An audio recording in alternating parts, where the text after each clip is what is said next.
Assalamualaikum warahmatullahi wabarakatuh. Selamat sore ya, saudara adik-adik sekalian. Kita lanjutkan membahas soalnya mengenai sistem peredaran darah. Nah, secara umum teorinya silahkan disimak sendiri. Kita akan bahas tentang pendalaman soal saja.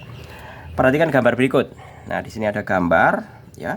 Berikut aliran darah pada sistem peredaran darah kecil yang tepat adalah. Nah, yang perlu diketahui bahwa sistem peredaran darah kecil itu berasal dari apa?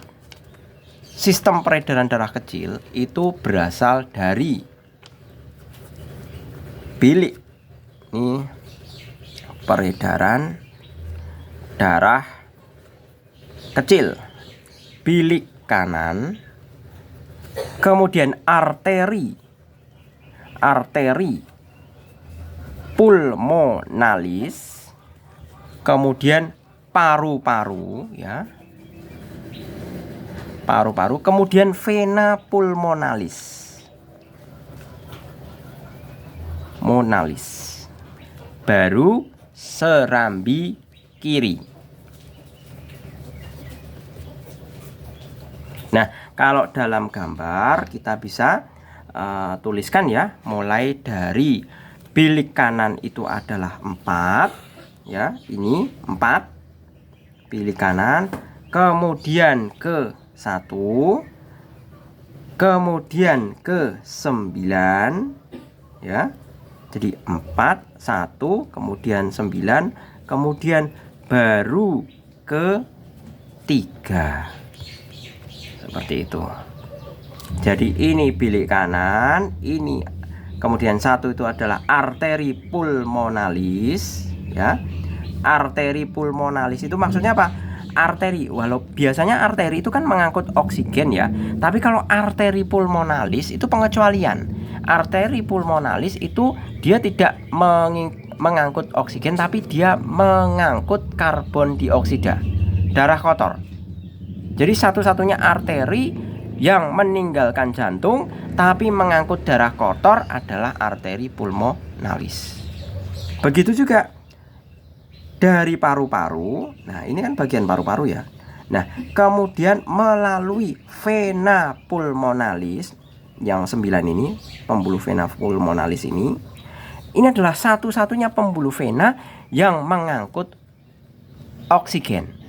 Karena apa? Karena umumnya pembuluh vena atau pembuluh balik itu mengangkut karbon dioksida. Tapi kalau vena pulmonalis, karena dia berasal dari paru-paru dan menuju ke jantung, dia itu mengangkut darah bersih. Ya, dibedakan. Sambil diingat-ingat, kalau ada pulmonalisnya itu pasti pengecualian. Seperti itu. Kemudian barulah masuk ke serambi kiri. Jadi formasinya adalah 4193, 4193, yaitu yang A. Kemudian pertanyaan selanjutnya. Sistem peredaran darah manusia disebut sistem peredaran darah rangkap atau ganda. Karena apa? Jelas, karena dalam satu kali beredar, darah itu melewati jantung 2 kali. Berasal dari jantung, kembali ke jantung, ke paru-paru, jantung lagi. Ya, jadi dalam sekali beredar darah itu melalui jantung 2 kali. Jadi jawabannya adalah yang C. Dalam sekali beredar peredaran darah melalui jantung 2 kali. Nomor 3. Urutan yang benar tentang peredaran darah ganda pada manusia. Nah, kalau ini tadi bagian dari apa? Peredaran darah kecil. Tapi kalau yang namanya peredaran darah ganda itu berarti satu siklus penuh darah beredar. Dimulai dari mana? Dimulai dari pertama bilik kiri, kemudian seluruh tubuh, kemudian serambi kanan, kemudian bilik kanan, kemudian paru-paru, kemudian serambi kiri, baru ke, ini panah ya mestinya ya. Nah, ini panah semua. Baru ke bilik bilik kiri lagi. Seperti itu. Jadi kalau dalam urutan gambar adalah 1 6 1 6 4 2 5 3 1. Jadi jawabannya adalah yang A. Kemudian yang berikutnya, mengapa peredaran darah manusia disebut sebagai peredaran darah tertutup sekaligus peredaran darah rangkap? Ini gampang saja ya, mudah. Kalau peredaran darah tertutup itu karena darah beredar melalui pembuluh. Kalau yang namanya pembuluh itu kan bisa dianggap sebagai saluran. Kemudian yang kedua, peredaran darah rangkap. Karena dalam sekali beredar, darah melewati jantung 2 kali. Atau rangkap. Rangkap itu kan istilah bahwa jantung dilewati 2 kali dalam sekali beredar. Seperti itu. Jadi jelas ya, peredaran rangkap, darah rangkap karena apa? Karena darah dalam sekali beredar melewati jantung 2 kali.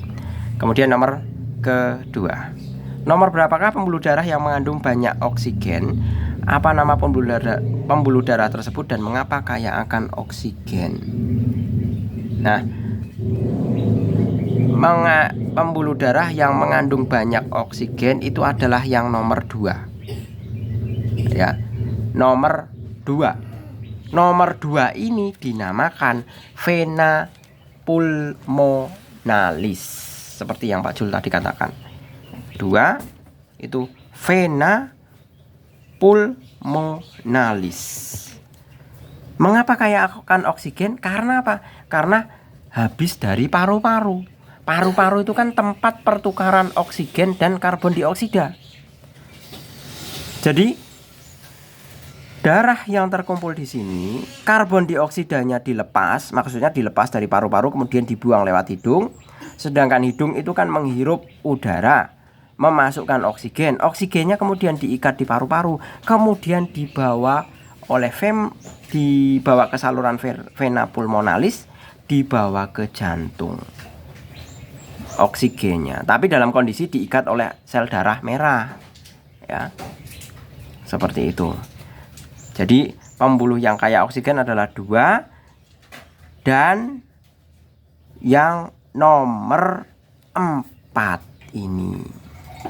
Ya, 3 4 3 ini kan aorta ya. Kemudian 4 ini adalah pembuluh arteri.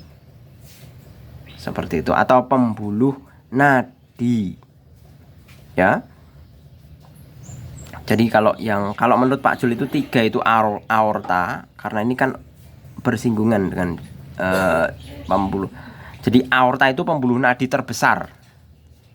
Aorta 3 itu aorta, 4 itu adalah pembuluh arteri. Kalau arteri kan jelas dia membawa darah bersih, darah yang kaya akan oksigen. Aorta ini sebenarnya merupakan bagian dari arteri. Jadi yang pembuluh arteri yang dekat dengan jantung yang terbesar itu dinamakan aorta. Ya. Jadi pembuluh nadi yang pertama kali keluar dari jantung itu namanya aorta dan ukurannya paling besar. Seperti itu. Jadi 3 dan 4, 2, 3 dan 4 itu merupakan pembuluh-pembuluh yang kaya akan mengandung oksigen. Oke gitu, saya rasa cukup ya. Semoga bermanfaat. Terima kasih, selamat sore. Assalamualaikum warahmatullahi wabarakatuh.